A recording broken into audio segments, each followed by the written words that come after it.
जब कोई व्यक्ति परमेश्वर की संतान बनता है और जब सच्चे जीवित ईश्वर को जान पाता है, तब परमेश्वर की आत्मा उसके मन को उभारती है, उसके मन से बात करती है और वह कहती है कि जैसे तू बचाया गया है वैसे ही दूसरे का भी जीवन बचाया जाए। यदि ये आवाज आपके मन में नहीं आती है, आपको बोझिल नहीं करती है, तो इसका अर्थ है सीधे सीधे अभी आप बचाए नहीं गए। एक उद्धार पाया हुआ व्यक्ति जो प्रभु के लहू से उद्धार पा जाता है, प्रभु यीशु मसीह का व्यक्तिगत उद्धार करता बन जाता है और प्रभु अपने लहू के द्वारा उसे धो देते हैं, तो ये उसकी आत्मा में लगातार एक बोझ बन जाता है। प्रभु के लहू में, उसके डीएनए में, उसके लहू में वो स्वभाव है, वो नेचर है। जिस व्यक्ति पर उसका लहू आता है, उसका व्यक्ति का ये स्वभाव हो जाता है कि जैसे मैंने प्रभु को अपने जाना है, मैं भी दूसरों को प्रभु के बारे में बताने लगूं और उसके विषय में चाहे वो कोई भी कीमत हो, चाहे उसे अपना समय खर्च करना हो, चाहे उसे अपना पैसा खर्च करना हो, चाहे उसे अपने नाम की नामधराई करानी हो, वो हर एक कीमत चुकाता है। परंतु उसके जीवन का उद्देश्य होता है कि वो प्रभु के वचन को फैलाए, वो बात करे। और देखिए, जब आपके मन में ये स्वभाव आता है और आप प्रभु में बढ़ने लग जाते हैं, तो शैतान आपको विचार देने लगता है। सुनिए उसकी चालों को, कदम बाय कदम वो बताता है वो व्यक्तिगत जीवन में। फिर वो विचार देता है, आप प्रचार करने जा रहे हैं, दूसरों को प्रभु के बारे में बता रहे हैं, तो आपके रिश्तेदारों के माध्यम से, गली मोहल्ले के माध्यम से या कलीसिया के ही किसी विश्वासी के माध्यम से वो आपसे यूं कहेगा, आपसे कहेगा, देखो प्रभु की सेवा करना अच्छी बात होती है, परंतु प्रभु की सेवा तो प्रचारक लोग करते हैं, पादरी लोग करते हैं, ये भैया जी का ड्यूटी है, भैया जी का काम है। वो नहीं बताते हैं वचनों में कि जो व्यक्ति को प्रभु जब चुन लेता है तब प्रभु उससे अपने आप सेवा लेता है। तो भैया जी पुलपिट पर से होकर बताते हैं, तुम भैया की बराबरी नहीं करो, अभी आप तुम छोटे छोटे काम करो, तुम अपने घर में प्रार्थना करा लेते हो, काफी है। देखो तुम्हारी संगत, तुम्हारे क्षेत्र की संगति तुम्हारे घर में लगती है और किसी के घर में नहीं लगती। सबके घर छोटे छोटे हैं, तुम्हारा घर ठीक ठाक है, परंतु तुम अपने घर को खोलते हो, 20, 25, 50 आदमी इकट्ठा होते हैं, फिर बाद में जब लोग चले जाते हैं, घर में सफाई करते हो, तुम सबसे बड़ा काम तुम कर रहे हो। ये भी तो सेवा है। प्रचार करना सेवा नहीं है, परंतु जो सेवा कर रहे हो ये बहुत अच्छी है, अच्छी बात है, वो भी सेवा है। परंतु ध्यान से सुनिए, आज पवित्र आत्मा क्या सिखाना मांग रहे हैं।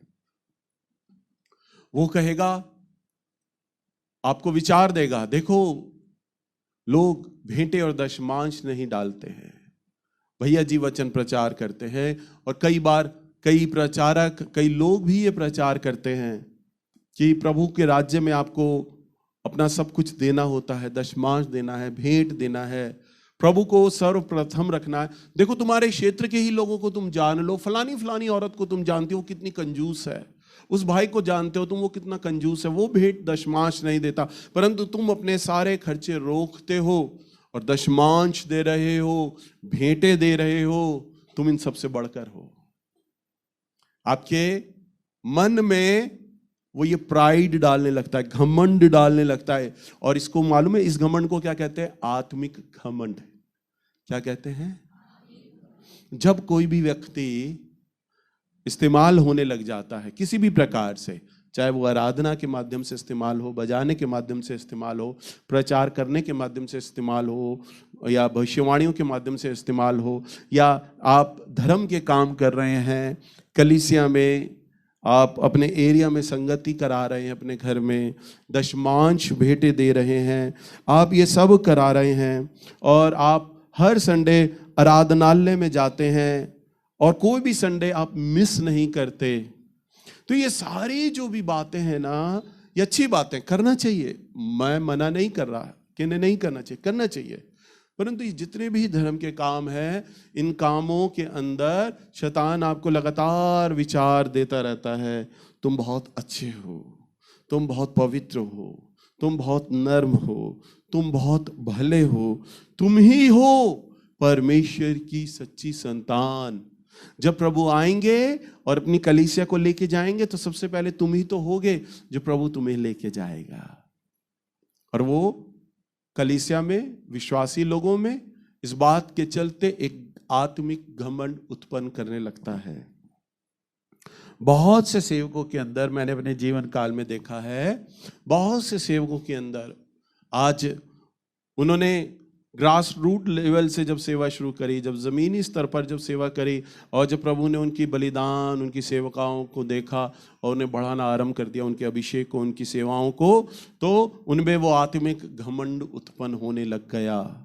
और जिसके चलते आज मैं नाम नहीं लूँगा, बहुत बड़े बड़े प्रचारक हैं, बहुत बड़े बड़े आराधक लोग हैं, आज उनकी सेवाओं में वह अभिषेक नहीं है। नाम बढ़ गए हैं, उनकी सेवाएं बढ़ गई, क्योंकि उन्होंने पहले ग्रास रूट लेवल पे प्रभु के लिए खर्च किया था, बलिदान किया था। पर अब जब स्तर आया ना, जब वो अच्छे स्तर पर इस्तेमाल होने लग गए, तो आत्मिक घमंड उत्पन्न हो गया। तुम तो बहुत अच्छे आराधक हो, देखो लाखों लोग तुम्हारी आवाज के दीवाने हैं, लाखों लोग जब तुम मंच पे गाते हो तो रोते हैं, टूट जाते हैं। तुम बहुत पवित्र आदमी हो, तुम प्रभु के चुने हुए हो। प्रभु अगर तुम्हारे साथ नहीं होता तो तुम्हारा स्तर आज यहाँ नहीं पहुंच पाता। प्रभु अगर तुम्हारे साथ नहीं होता तो तुम्हारी सेवा यहाँ नहीं पहुंच पाती है। शैतान हर एक व्यक्ति को घमंड देता है, आत्मिक घमंड। मैं भी हूं, मैं इस्तेमाल हो रहा हूं। शैतान कई बार मेरे मन, मेरे विचारों में ये बात डालने का प्रयास करता है, तो बहुत अच्छा है, तू बहुत भला है, तेरा स्वभाव अच्छा है, तू माफ कर देता है, देख लोग तेरे वचन की तारीफें करते हैं, बताते हैं। ये सारी बातों को लेकर वो घमंड डालने लगता है। परंतु मैं प्रभु के वचन के अनुसार मैं शैतान की उन चालों को जानता हूं कि शैतान एक अभिषिक्त को कहां से गिराता है। हालेलुया।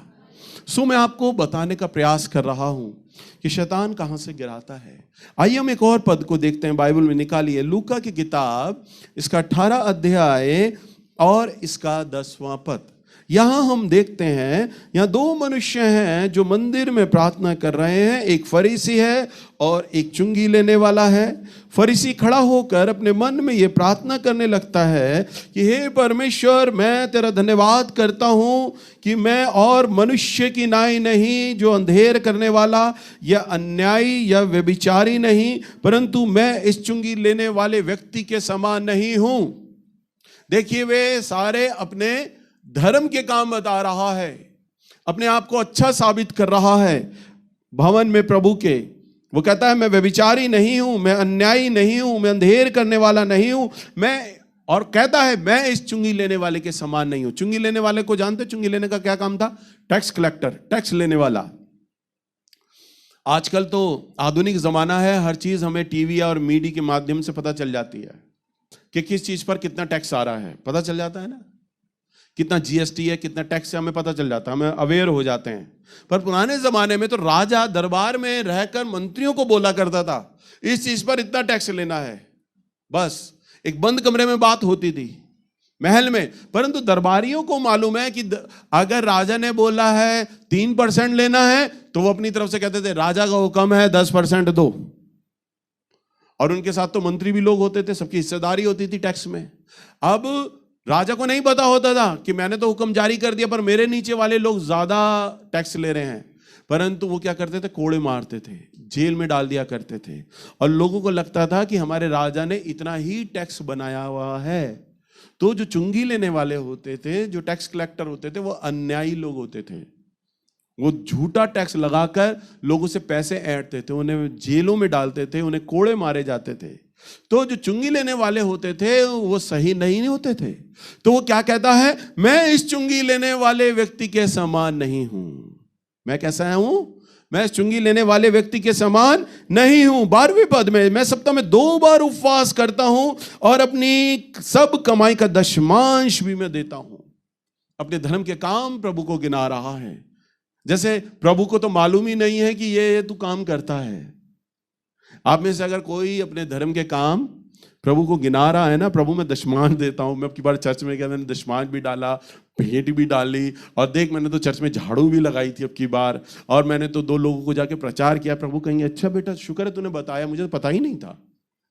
हालेलुया। तू बता रहा है, तू बता दिया कर बेटा, मेरे दिमाग से है ना बातें ध्यान से उतर जाती हैं, प्रभु ये कहेंगे। हालेलुया। आपको कभी भी अपने ना कामों को गिनाना नहीं है, गिन तो वो लेता है अपने आप। तो आपको वो अपने कामों को गिना रहा है और कहता है मैं सप्ताह में 2 बार उपवास करता हूं। आप लोग भी उपवास करते होगे सप्ताह में, शायद 2 बार 3 बार। शैतान आपको कहता होगा देख कलीसिया में कोई इतना धर्मी नहीं है, तुम कितना उपवास करते हो, कितना पवित्र हो, क्योंकि तुम बहुत अच्छे लोग हो, तुम धर्मी लोग हो। तो ऐसा करके आपको शैतान हर बार ये कहेगा कि आप सच्चे और धर्मी लोग हो। अब पिन पॉइंट, अब ध्यान से सुने। शैतान कभी भी नहीं चाहेगा, शैतान हमेशा चाहेगा कि आप इन धर्म के कामों में लगे रहो। आपको लगना है, मैं ये नहीं कह रहा कि आपको नहीं लगना, आपको लगना है। आपको उपवास भी करने हैं, दशमांश भेंटें भी देनी है, चर्च में भी लगातार आना है, सप्ताह आपके क्षेत्र में जो साप्ताहिक प्रार्थनाएं होती हैं वो भी आपको जाना है और अपने परिवारों में कराना है। आपको ये सारी चीजें करनी है, मैं मना नहीं कर रहा, करना है। परंतु इन कामों के चलते शैतान आपके मन में घमंड डाले, वो नहीं आने देना। उसके लिए आपको जागरूक रहना है। समझ पा रहे हैं?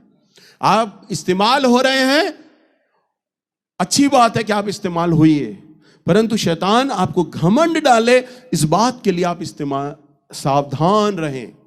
और शैतान सबसे बड़ी चालाकी हमेशा पता क्या करता है? अब ध्यान से सुने, वचन यही है।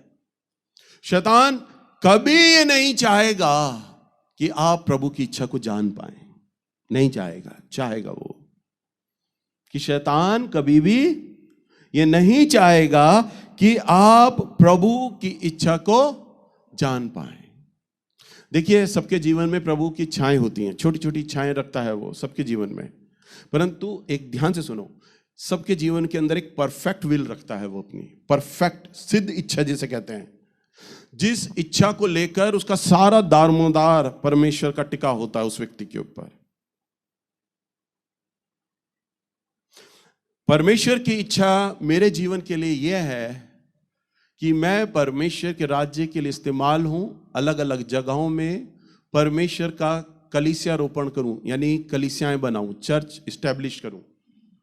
परमेश्वर का परफेक्ट विल मेरे लिए यह है, वो ये चाहता है मुझसे, और इस परफेक्ट विल के चलते वो हर चीज मेरे लिए उपलब्ध कराएगा।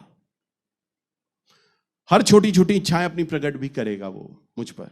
परंतु मेन इच्छा, उसका मेन फोकस तो यही है कि नैल्स को मैंने इसलिए पैदा किया, नैल्स पर मैंने उद्धार इसलिए किया, नैल्स पर मैंने अभिषेक इसलिए किया, नैल्स को मैंने वचन का प्रकाशन इसलिए दिया क्योंकि ये कलीसिया बनाएगा। इसके अभिषेक में वो बात रहेगी कि ये जगह जगह जाकर कलीसिया क्या करेगा? बनाएगा। ये बात मैं जानता हूं। परंतु शैतान ये चाहेगा कि नैल्स कभी ये बात जान ही ना पाए। हालेलुया। ऐसे ही प्रभु की हर एक व्यक्ति के लिए एक परफेक्ट विल है, आप सब लोगों के लिए, जितने भी लोग यहां हैं ना, सब लोगों के लिए। वो ये चाहेगा आप जाने दशमांश देना है या नहीं देना, वो चाहेगा आपको भेंट देना है या नहीं देना, वो ये जानेगा आप चर्च जा रहे हो या नहीं जा रहे, वो कहेगा ये जान लो सारी बातें। परंतु परमेश्वर की जो परफेक्ट विल है ना, ये मत जानो कभी भी, वो ये चाहेगा। आइए हम प्रभु के वचन में देखें, निकालिए यूहन्ना की किताब 4 अध्याय और इसका 34वां पद। यीशु ने उनसे कहा, मेरा भोजन यह है कि मैं अपने भेजने वाले की इच्छा के अनुसार चलूं और उसका काम पूरा करूं। बस एक दिन क्या हुआ, प्रभु अपने चेलों के संग बैठे थे और परमेश्वर परफेक्ट विल, सिद्ध इच्छा के बारे में अपने चेलों को समझाना और बताना चाहते थे।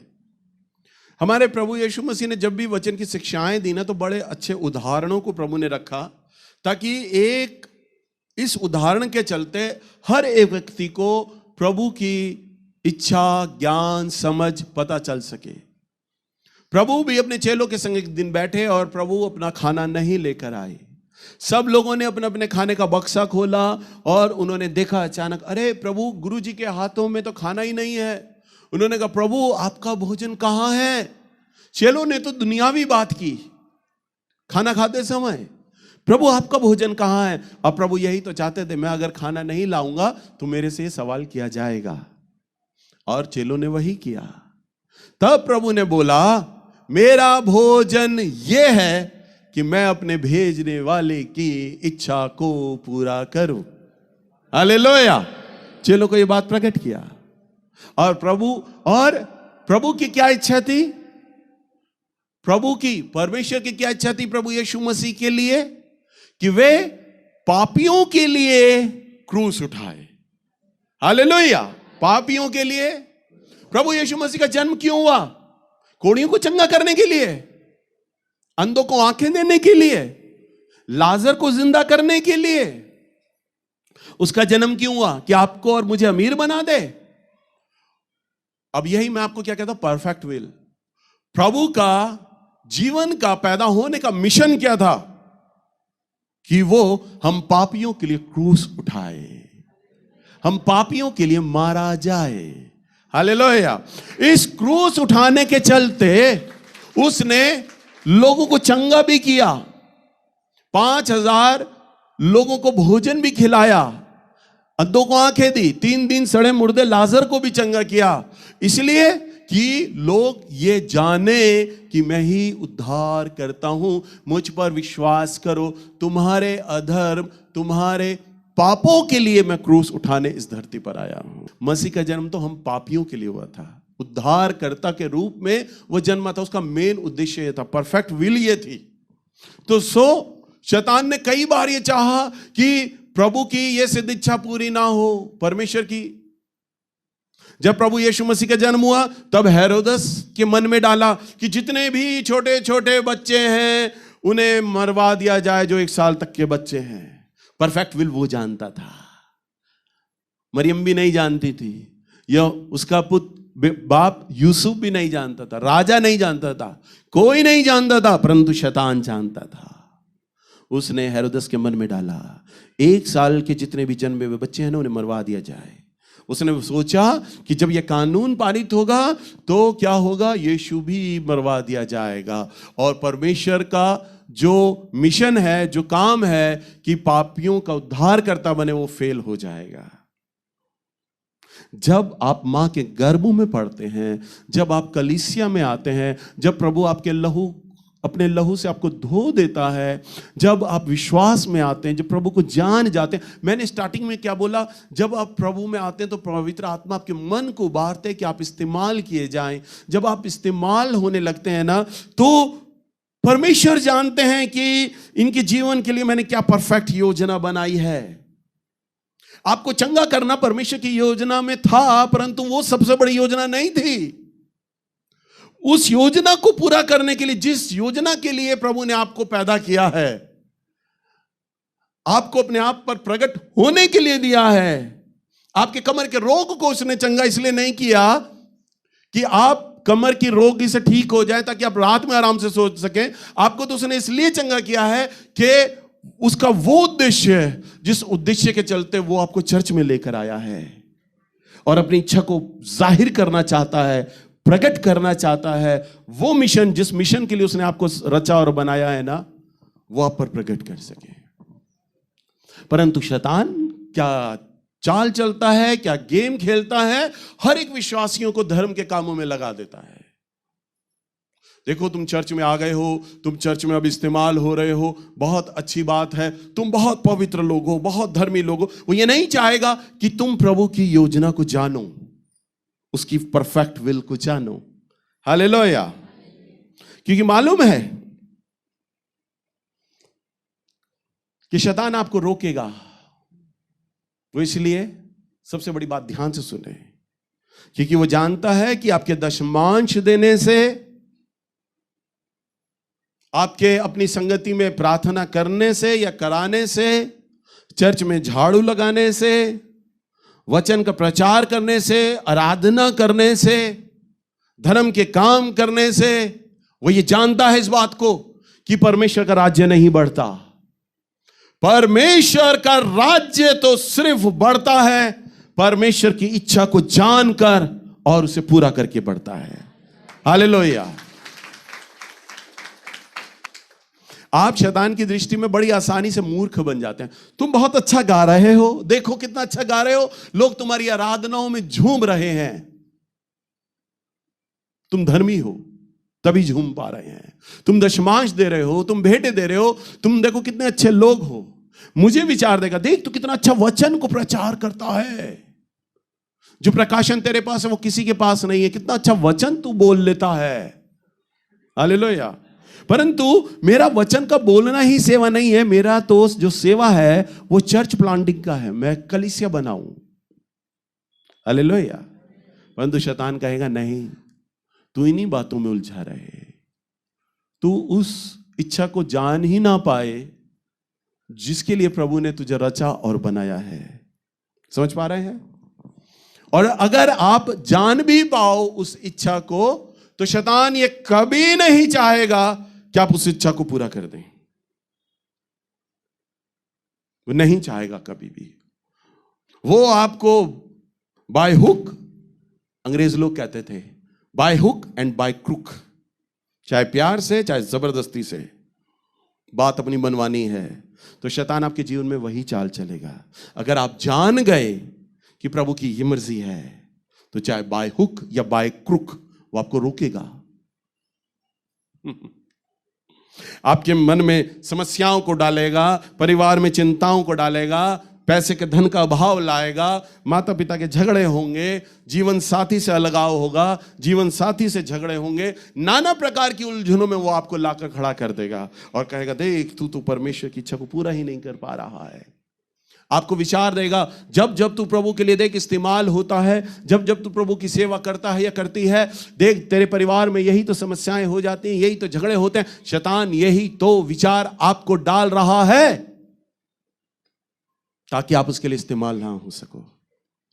हालेलुया। मैंने क्या कहा? वो चाहे बाय हुक या बाय क्रुक, वो जब तक आपके जीवन में न्यूट्रल बना रहेगा, जब तक आप दशमांश दे रहे हो, कुछ नहीं छेड़ाछाड़ी करेगा। ध्यान से सुनो, आप चर्च आ रहे हो, कुछ नहीं करेगा। बिल्कुल जैसे दरिया का पानी होता है ना, बड़ा शांत, आपको लगता है सब सामान्य है, आप पास आ जाते हैं, आप पीने लगते हैं पानी, अरे कितना शांत है। आप देखते हैं कोई जानवर तो नहीं है, सांप सूप तो कुछ नहीं है, नहीं कोई नहीं है, अच्छा है, ठीक है। आप आराम से पानी पी रहे होते हैं। पर जो मगरमच्छ है ना, पानी की कई फुट में आपके पैरों को देख लेता है, आपकी छवि को, और नीचे रेंगता हुआ आ रहा होता है वो, और पानी ऊपर से शांत होता, आपको कुछ नहीं दिखता, आप पानी पीने में मग्न हैं, और वो इतना स्पीड से उछलता है, पूरा का पूरा मगरमच्छ बाहर आ जाता है 1 सेकंड में। मैं डिस्कवरी चैनल में बड़े हुए प्रोग्राम देखता हूं जानवरों के, तो एकदम से बाहर आ जाता है, पलक झपकते ही आदमी को पता ही नहीं चलता, और सीधा उसकी गर्दन पकड़ता है और गड़प से पानी में ले जाता वो उसको। पानी कब शांत था, कब पानी में उथल पुथल हुई, समझने वाले को पता ही नहीं चला। जब तक उथल पुथल होती और जब तक वो समझता, वो मृत्यु करने वाला बन चुका था। शैतान ऐसे ही करता है आपके जीवन में। आपका जीवन शांत है, न्यूट्रल है, इसका मतलब यह नहीं कि शैतान आपके जीवन में सक्रिय नहीं है। वो तो आपकी कमजोरी को देख रहा है, हाँ, और बिल्कुल घात लगाए हुए है। तुम दशमांश दे रहे हो, बहुत अच्छा कर रहे हो। देखो तुम प्रभु की इच्छा को ना जानना, कभी भी मत जानना, कभी भी। प्रभु ने हमारे चर्च के अंदर सबसे पहले मानसी को खड़ा किया भविष्यवाणी के लिए, फिर मेरे बाद मेरे बेटे शारोन को, फिर संजू को, फिर ललिता को, अब बेटी शिवानी को खड़ा कर दिया। 6 लोगों को खड़ा कर दिया प्रभु ने भविष्यवाणी के लिए।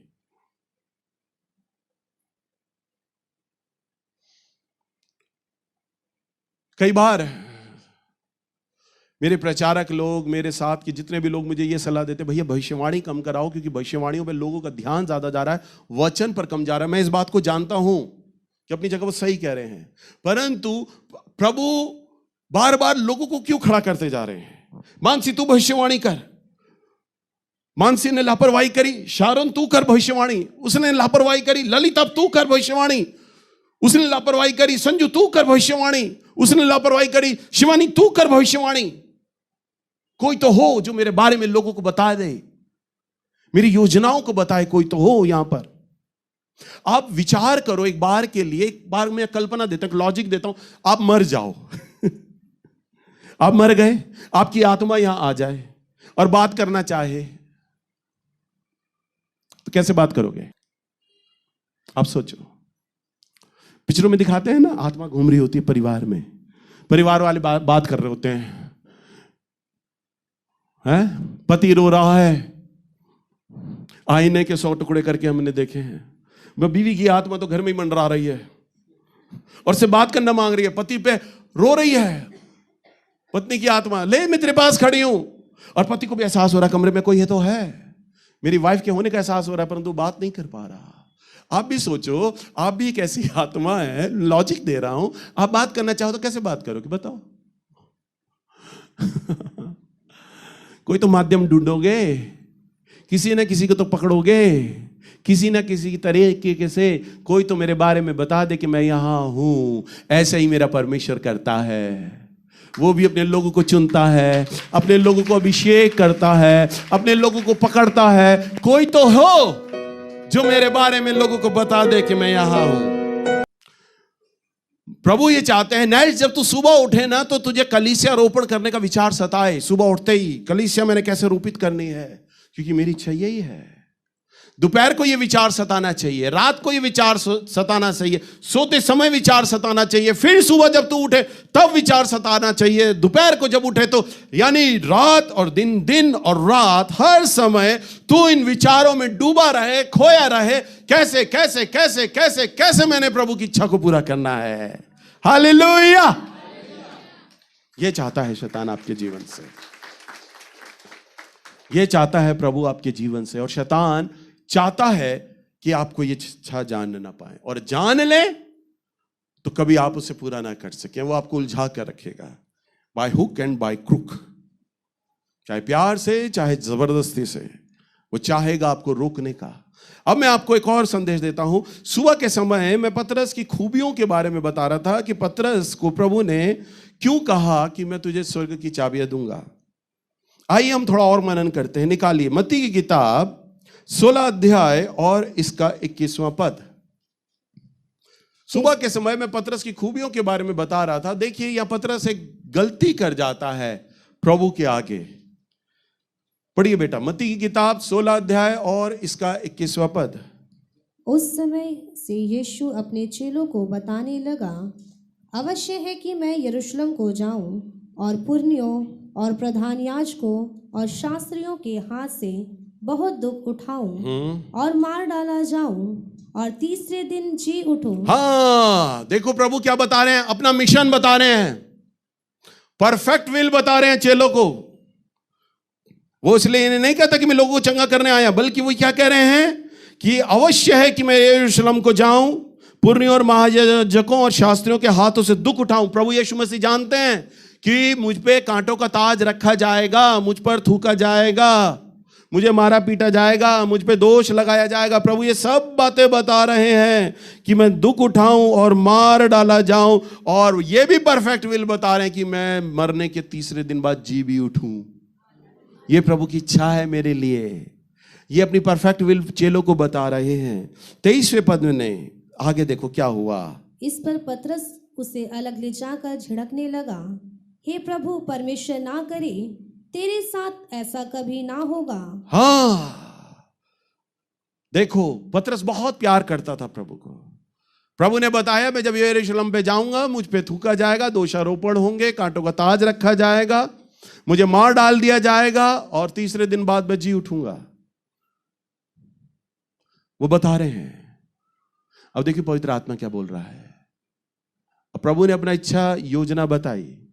चेले बड़े शांत स्वभाव से सुन रहे हैं, परंतु शैतान ने पतरस को विचार दिया, क्या वहां मत जा, वहां मत जा, कि कहीं तू दुख ना उठाए, हम तुझे बहुत प्यार करते हैं, तेरी जरूरत है यरूशलेम में। देख कितने लोग चंगाइयों को पा रहे हैं, कितने लोग उद्धार पा रहे हैं। अभी तुझे बहुत साल जिंदा रहने की आवश्यकता है। अभी तो सिर्फ 3.5 साल ही हुए तुझे सेवा करते हुए। अभी पूरा यरूशलेम भी नहीं जान पाया है तेरे बारे में, कोई नहीं जान पाया, हम ही जान पाए हैं। वो रोक रहा है। हम तुझे बहुत प्यार करते हैं, हम नहीं चाहते कि तू मरे। हालेलुया। जीवन और मृत्यु तो प्रभु के हाथ में है, परंतु उससे पहले तो हमारी परमेश्वर की सेवा है, परमेश्वर की योजना है, जिसके चलते हम बनाए गए हैं। हालेलुया। पौलुस कहता है, मैंने अपनी विश्वास योग्यता के साथ दौड़ पूरी की। तो आप अपनी दौड़ कैसे पूरी करेंगे? आप अपनी दौड़ कैसे पूरी करेंगे? उसकी इच्छा को जानकर, उसकी इच्छा को पूरा करके। और तब क्या हुआ? आगे पढ़ो बेटा। उसने मुड़कर पतरस से कहा, हे शैतान। बताओ, उसे शैतान बोल रहे हैं। अभी थोड़ी देर पहले तो प्रभु कहते हैं, हे पतरस, तुझ पर मैं अपनी कलीसिया बनाऊंगा। अभी इससे पहले जाना तो वहां पर प्रभु कहते हैं, मैं तुझ पर कलीसिया बनाऊंगा, अपना चर्च बनाऊंगा, और उस पर लोग के फाटक कभी प्रबल ना होंगे। और जब अपने मिशन को बताते हैं, तब शैतान आके प्रभु को कहता है कि प्रभु तुम मरेगा नहीं। तब प्रभु क्या कहते हैं? हे शैतान। फिर आगे, हे शैतान, मेरे सामने से दूर हो, तू मेरे लिए ठोकर का कारण है। क्या है तू मेरे लिए? अगर मैं तेरी बातों पे मन लगाऊंगा, अगर मैं यरूशलेम पे नहीं जाऊंगा तो मैं नहीं पकड़वाया जाऊंगा। और मैं अगर नहीं पकड़वाया गया तो कभी मैं क्रूस पर नहीं चढ़ा पाऊंगा। और कभी मैं क्रूस पर नहीं चढ़ा पाया गया तो कभी भी ये पापियों का मिलन मेरे परमेश्वर से ना हो पाएगा। मुझे तो जाना है, मुझे तो मृत्यु का निवाला चखना है, मुझे क्रूस पर बलिदान होना ही होना है। प्रभु ने कहा, है शैतान, मुझसे दूर हो, क्योंकि तू मेरे लिए ठोकर का कारण है। यानी ठोकर का कारण है क्या मतलब? यानी मेरे लिए अपराध और बाधा के लिए मेरे लिए फंदा, मेरे लिए सबसे बड़ी रुकावट तू है। तभी प्रभु ने एक मनुष्य को क्या बोला? शैतान। तो मुझे उस लड़की को क्या बोलना चाहिए था? है शैतान। वो कहती, सारे चर्चों में गवाही देती, मैं भैया से इतना प्यार करती थी, भैया के लिए मैं रोई, परंतु भैया ने मुझे क्या कहा? शैतान। हालेलुया। परंतु प्रभु यीशु मसीह ने पतरस से क्या कहा? है शैतान। आगे, तू मेरे लिए ठोकर का कारण है, क्योंकि तू परमेश्वर की बातों पर नहीं, परंतु मनुष्य की बातों पर मन लगाता है। तू मनुष्य की बातों पर मन लगाता है। हालेलुया। तो आपको किन बातों पे मन लगाना है? तो परमेश्वर की बातें पहले जान लीजिए, तभी तो मन लगाएंगे। हालेलुया। तो आपको क्या मांगना है प्रार्थनाओं में?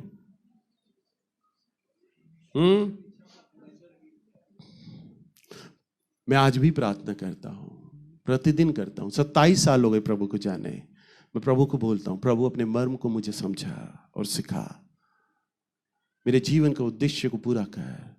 आप क्या चाहते हैं मेरे जीवन से, आप प्रकट करिए। रोज प्रतिदिन प्रार्थना करता हूं, जानता हूं तो भी और अधिक जानना चाहता हूं। और इसी परफेक्ट विल, जो इस सिद्ध इच्छा है ना, उसी के पीछे सारा खेल है, प्रभु का भी और शैतान का भी।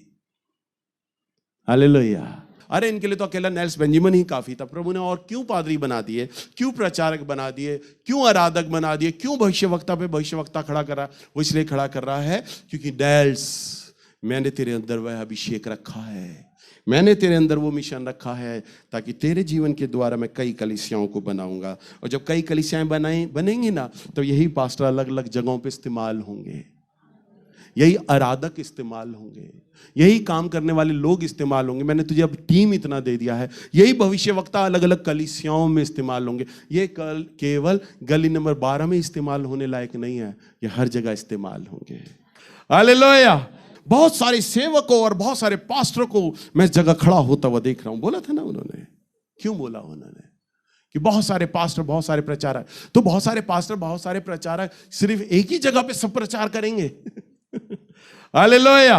न्यूट्रल हो जाएगा, कभी नहीं चाहेगा कि आप प्रभु की मर्जी को पूरा कर सके। इसलिए लगातार आज से ये प्रार्थना करें, मांगें, उपवास करें, प्रभु मेरे जीवन के लिए आपका क्या उद्देश्य है, क्या परफेक्ट विल है, क्या सिद्ध इच्छा है, आप मुझ पर प्रकट करें, मुझ पर जाहिर करें।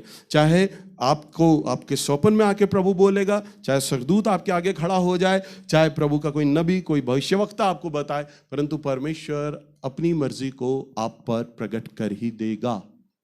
हालेलुया। परंतु अभी तो आप बच्चों वाली बातें मांगते हैं। भविष्यवक्ताई की जब सेवकाई चलती है, अगर इस बहन की परिवार की समस्याएं बता रही हैं तो दूसरी वाली भी रोने लगती है, प्रभु मुझसे बात कर, मेरा पति शराब बहुत पीता है, पैसा नहीं देता, बात कर बात कर बात कर।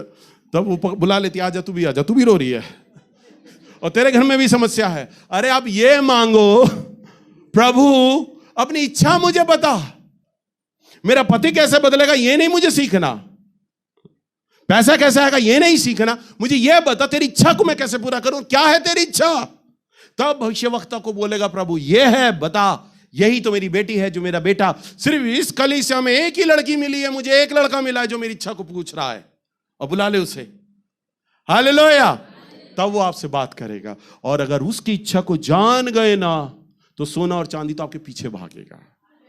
पैसे को कहोगे ना तू चला जा, तो पैसा कहेगा नहीं, हमने तेरे बटुओं में बस जाना है, क्योंकि परमेश्वर की इच्छा तो तेरे पास है। स्वर्गदूत आपकी सेवा टहल करने के लिए परमेश्वर स्वर्ग से भेज देगा आपके लिए। मैंने कहा ना, अगर आप उसकी परफेक्ट विल को जान गए और उसे पूरा कर रहे हो तो परमेश्वर स्वर्ग से स्वर्गदूत भेजेगा, फिर वो आपकी सेवा टहल करेंगे। हालेलुया। मैं प्रभु के लिए तालियां नहीं बजाओगे?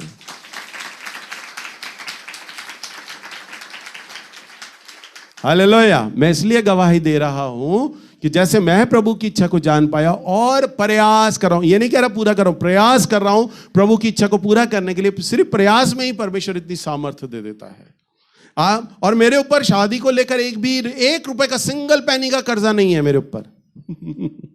हालेलुया। क्योंकि प्रभु ने पहले ही बोल दिया था, मैं अपने भक्त की जरूरतों को जानता हूं और मैं पूरा भी कर दूंगा, और प्रभु ने पूरा भी किया। मैंने क्या कहा? स्वर्ग खुल जाएगा। तुम काहे के कमर के दर्द के लिए बैठ के प्रार्थना कर रहे हो, पति की दारू छुड़ाने के लिए प्रार्थना कर रहे हो, परिवार के लड़ाई झगड़ों के लिए प्रार्थना करते हो, ये रोने लगती है तो वो भी रोने लगती है और बोलने लगती है, प्रभु मुझे बुला, मुझे बुला, मुझे बुला, मेरा नाम बुला, मेरा नाम बुला। तब मानसी या कोई भी बेटी बोलती है, तू भी रो रही थी, वो भी रो रही थी, आजा। और तुम्हारे परिवार में ये समस्याएं हैं। अरे ये बोलो, प्रभु की इच्छा ये है। और जब आप प्रभु की इच्छा के लिए बोलोगे ना, तो जो भी भविष्यवाणी जो कर रहा होगा ना, वो पहले रोने लग जाएगा, क्योंकि पवित्र आत्मा, स्वर्गदूत छावनी घेर लेंगे, क्योंकि परमेश्वर की विल उतर रही है यहाँ चर्च में। हालेलुया। तो स्वर्गदूत आ जाएंगे और वो जो भी भविष्यवाणी कर रहा होगा या करेगी, वह रोने लग जाएगा, और रोते रोते वो प्रभु की परफेक्ट विल आपको बताएगा कि परमेश्वर की इच्छा तेरे लिए यह है। जब मैं सुन रहा होता हूं तो छोटी छोटी भविष्यवाणियां मैं सुन रहा होता हूं। नवीन भैया तक कितने बड़े प्रॉफिट है, जब वो भी भविष्यवाणियां कर रहे होते हैं ना, तो पवित्र आत्मा चाहकर भी वो परफेक्ट विल नहीं बोल पा रहे होते। आप तो ये सुन रहे होते, आपको मकान मिल जाएगा, आपका कर्जा दूर हो जाएगा, आप वो दिन गिनने लगते हो, दिसंबर कब आएगा, दिसंबर के लिए बोला था नवीन भैया ने कि कर्जा दूर होगा, आप तो वो गिन रहे होते हो। मैं ये सुन रहा होता हूं, प्रभु किसके बारे में आप परफेक्ट विल बोलने हो? शायद इस बेटी के लिए, शायद इस बेटे के लिए। पवित्र आत्मा कहते हैं, मेरे पुत्र, यहां कोई नहीं है जो मेरी इच्छा को पूछे। यहां सिर्फ अपनी इच्छा के लिए, अपनी समस्याओं के लिए आए हैं। किसी को कोई उद्देश्य नहीं जो मेरे मर्म को खोजे और पूरा करे।